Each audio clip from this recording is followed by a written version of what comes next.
Hi everyone, welcome to my channel. இன்றைக்கு நாங்க வீடியோல எல்லாருக்குமே விருப்பமான சிக்கன் தம் பிரியாணி எப்படி செய்யறதுன்னு சொல்லி தான் பார்க்க போறோம். வாங்க வீடியோக்குள்ள போவோம். பிரியாணி செய்யறதுக்கு தேவையான பொருட்கள் என்னன்னு சொல்லி பாப்போம்.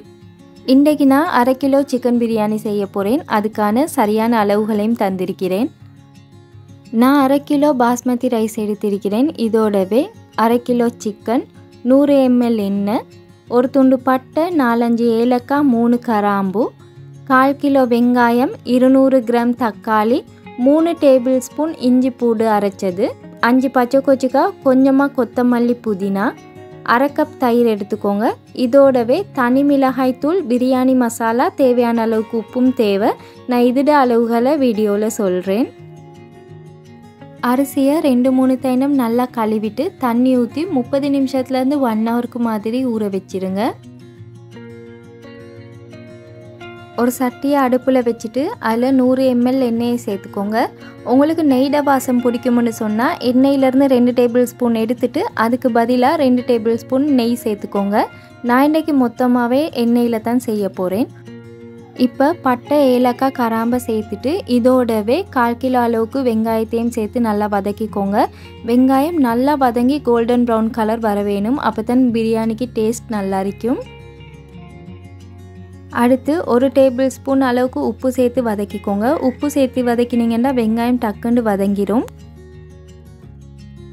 வெங்காயம் நல்லா வதங்கி இது மாதிரி கோல்டன் ப்ரௌன் கலர் வந்ததுக்கு பிறகு 3 டேபிள் ஸ்பூன் இஞ்சி பூண்டு பேஸ்ட்டை சேர்த்து வதக்கிக்கோங்க. இஞ்சி பூண்டு சேர்த்த பிறகு வதக்கி கொண்டே இருங்க, இல்லாட்டி அடி பிடிக்கும். இப்போ இதில் 5 பச்சை கொச்சிக்காய், கொஞ்சமாக கொத்தமல்லி புதினாவையும் சேர்த்து நல்லா வதக்குங்க. கொத்தமல்லி புதினா சேர்த்து வதக்கக்குள்ளேயே பிரியாணி ஸ்மெல் வரும். இப்போ இதில் 1 டேபிள் ஸ்பூன் தனி மிளகாய் தூள் சேர்க்குறேன். இதை இந்த எண்ணெயிலேயே சேர்த்துக்கோங்க, அப்போ தான் நல்ல ஒரு கலர் கிடைக்கும். இதோடவே 1 டீஸ்பூன் அளவுக்கு பிரியாணி மசாலா எடுத்திருக்கிறேன். இப்போ எல்லாத்தையும் சேர்த்து வதக்கிக்கோங்க. இந்த பிரியாணி மசாலா 10 கிராம் பட்டை, 5 கிராம் ஏலக்காய், 5 கிராம் கராம்பு எடுத்து நல்லா அரைச்சி பவுடர் பண்ணிவிட்டு அதிலிருந்து 1 டீஸ்பூன் எடுத்திருக்கிறேன். இதோடவே 200 கிராம் தக்காளியும் சேர்த்து நல்லா வதக்கிக்கோங்க. தக்காளி நல்லா பழுத்து கொஞ்சம் புளிப்பு தன்மையோடு இருந்தால் நல்லா டேஸ்ட்டாக இருக்கும். இப்போ 100 ml தயிர், 1/2 கப் அளவுக்கு தயிரையும் சேர்த்து நல்லா வதக்கிக்கோங்க. இப்போ எல்லாத்தையும் சேர்த்து நல்லா வதக்கிக்கோங்க. எல்லாமே வெந்து நல்லா மேஷ் ஆகி வர வேணும். ஒரு மூடியால் மூடிட்டு லோ ஃப்ளேமில் அப்படியே வச்சுக்கோங்க. ஒரு 5 நிமிஷத்துக்கு போகிற திறந்து பாருங்கள். தயிரில் இருந்தெல்லாம் நல்லா எண்ணெய் பிரிஞ்சு வந்திருக்கும். இப்போ இதில் 1/2 கிலோ சிக்கனையும் சேர்த்து நல்லா வதக்கிக்கோங்க. உப்பு, உரப்பு, புளிப்பு எல்லாமே இந்த சிக்கனோட சேர்ந்து மிக்ஸ் ஆக வேணும். அதனால இந்த மசாலாவில் சிக்கனை நல்லா வதக்கிக்கோங்க. புளிப்பு போதாத மாதிரி இருந்தால் மட்டும் கொஞ்சமாக தேசிக்காய் சாறு சேர்த்துக்கோங்க. புளிப்பு சரியாக இருந்தால் சேர்க்க தேவையில்லை. இப்போ இதில் நான் சரியாக 800 ml அளவுக்கு தண்ணி ஊற்றிருக்கிறேன். தண்ணியை ஊற்றிட்டு நல்லா மிக்ஸ் பண்ணினதுக்கு போகிறோம். எண்ணெயெல்லாம் விளக்கிட்டு கிரேவியை மட்டும் எடுத்து டேஸ்ட் பண்ணி பாருங்கள். உரப்பு, உப்பு, புளிப்பு எல்லாம் கொஞ்சம் கூட அரிக்கிற மாதிரி இருக்க வேணும் லேசாக. அப்போ தான் தம் போட்டு வரப்போக்குள்ள எல்லா டேஸ்ட்டுமே எங்களுக்கு பேலன்ஸ் ஆகி வரும். உப்பு போதாத மாதிரி இருந்தால் இப்போ கொஞ்சமாக உப்பு சேர்த்துக்கோங்க. இதோடவே மூடியை போட்டு மூடி லோ ஃப்ளேமில் வேக வச்சுருங்க. அடுத்து இன்னொரு சட்டியில் 2 லிட்டர் அளவுக்கு தண்ணியை கொதிக்க வச்சிருக்கிறேன். இப்போ தண்ணி நல்லா கொதிச்சதுக்கு பிறகு நாங்கள் ஊற வச்சுருந்த பாஸ்மதி அரிசியை அதில் சேர்த்துக்கோங்க. இதோடவே அரிசிக்கு தேவையான மாதிரிக்கு நான் 1 டேபிள் ஸ்பூன் அளவுக்கு உப்பு எடுத்திருக்கிறேன். இதோட கொஞ்சமாக கொத்தமல்லி புதினா சேர்த்திருக்கிறேன். உங்களுக்கு சேர்க்க வேணாண்டா ஸ்கிப் பண்ணிக்கோங்க.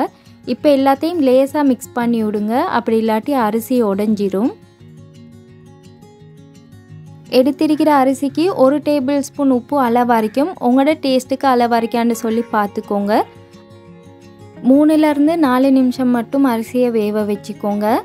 நாங்கள் இது மாதிரி எடுத்து பார்க்கக்குள்ள நாங்கள் ஃபஸ்ட்டாக சேர்த்த நேரம் இருந்த அரிசியை விட இன்னும் கொஞ்சம் நீட்டமாக இருக்க வேணும். அதே மாதிரி லேசாக தான் வெந்தும் இருக்க வேணும். மிச்சத்தெல்லாம் நாங்கள் தம் போட்டு குக் பண்ணி எடுத்துக்கொருவோம்.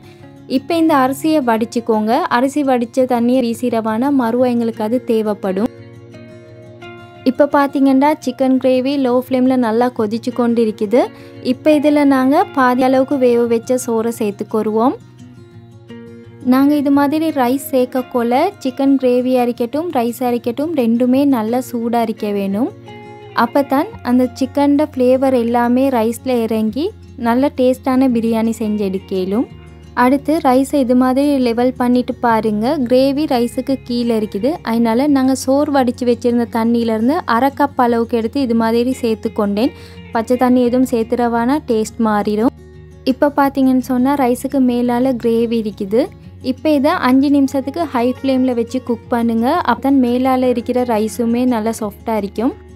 இப்போ பார்த்தீங்கன்னா ரைஸும் கிரேவியும் ஒரே லெவலுக்கு வந்திருக்குது. இப்போ அடுப்பை மீடியம் ஃப்ளேமில் வச்சுக்கோங்க. ஒரு மூடியால் மூடியில் இது மாதிரி ஹோல் இருந்தால் ஒரு ஃபாயில் பேப்பரால் அதை க்ளோஸ் பண்ணிடுங்க.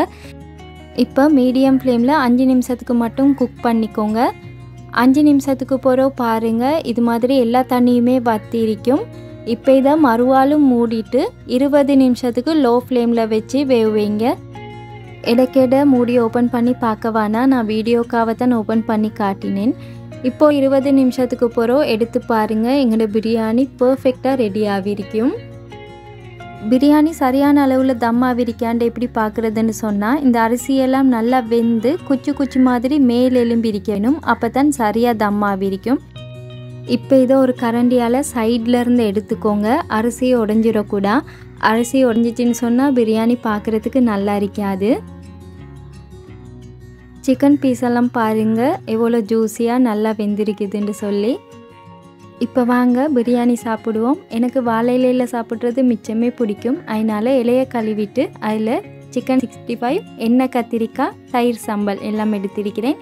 இதோடவே நாங்கள் டேஸ்ட்டாக செஞ்ச சிக்கன் பிரியாணி.